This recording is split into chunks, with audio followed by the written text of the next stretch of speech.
UK says its aircraft carrier strike group is ready to deploy. China's already watching. Britain is officially an aircraft carrier power again. The Royal Navy announced on Monday that the UK's carrier strike group, centred on Britain's largest ever warship, the HMS Queen Elizabeth, had achieved initial operating capability. The designation means the 65,000-ton carrier, its air assets including F-35 stealth fighter jets and helicopters, as well as its escorting destroyers, frigates, submarines and supply ships, are ready to deploy within 5 days of receiving orders to do so. Qualified pilots and ground crews are on notice. This is a hugely significant milestone for HMS Queen Elizabeth, the Royal Navy and the whole country. This achievement is a testament to the determination of our service personnel and industry workforce who have delivered this first-rate military capability. A capability held by only a handful of nations, UK Defense Minister Jeremy Quin said in a statement. The commander of Carrier Strike Group, Commodore Steve Morehouse, touted his unit's readiness in a Twitter post. In practical terms, my strike group is now at very high readiness, meaning we are at 5 days' notice to deploy, if required.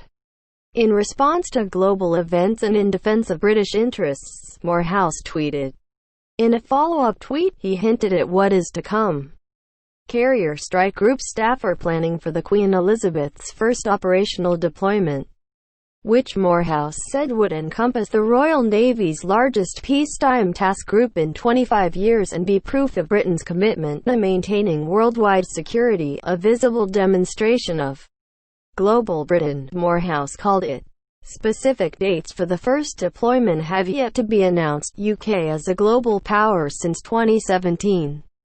UK defense officials have been saying the carrier's first deployment would include Asia and the Pacific on a route from Britain that would likely take it through the South China Sea. The UK is a global power with truly global interest. We must be prepared to compete for our interests and our values far from home, then, UK Defense Minister Gavin Williamson said in 2019, the carrier would take its contingent of state-of-the-art F-35 stealth fighter jets into a region where China is developing its modern military capability and its commercial power, Williamson said in an address to the Royal United Services Institute think tank in London. But the presence of any foreign warships in the South China Sea is frowned upon by China. Beijing claims almost all of the 3.3 million square kilometer (1.3 million square miles) South China Sea is its territory, even ahead of Monday's Royal Navy readiness announcement. Chinese military officials were warning London against interfering in the region. We believe the South China Sea should not become a battleground for big power competition, or a sea full of roaming warships, Senior Colonel Tan Kefei, a spokesman for China's defense ministry, said at a December 31 news briefing reported by the state-run Xinhua media agency in a posting on the Chinese military's official English website. Foreign powers sending their warships to the South China Sea, where China has built military bases on man-made islands, were behind the militarization of the waterway, Tan said. The Chinese military will take necessary measures to protect national sovereignty, security, and its developmental interests, as well as safeguard peace and stability in the region, he said. NATO and the Chinese threat. Tan's comments followed a report published late last year from the North Atlantic Treaty Organization, NATO, of which Britain is a major player, calling the rise of the Chinese military a threat to the alliance. China has an increasingly global strategic agenda, supported by its economic and military heft. It has proven its willingness to use force against its neighbors, as well as economic coercion and intimidatory diplomacy well beyond the Indo-Pacific region, the NATO report said. China is increasingly likely to project military power globally, including potentially in the Euro-Atlantic area. Yet a British presence in the South China Sea is not without precedent.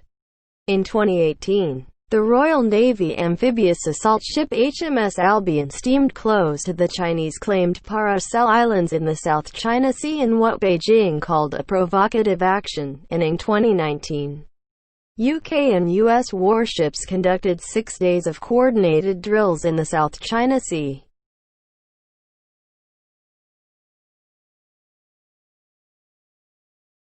The UK-US cooperation is expected to continue with the carrier's upcoming deployment to the Asia-Pacific. When the Queen Elizabeth held large-scale exercises in the Atlantic last fall, U.S. Marine Corps F-35B fighter jets and Royal Navy F-35s were on board, forming the largest concentration of fifth-generation stealth fighters ever at sea. That same aircraft contingent is planned for the Pacific deployment. As those exercises for the Carrier Strike Group began, Morehouse, its commander, noted the significance.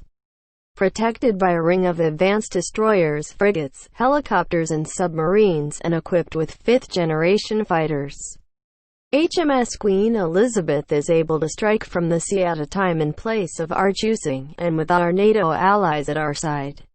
We will be ready to fight and win in the most demanding circumstances, he said in a statement last fall.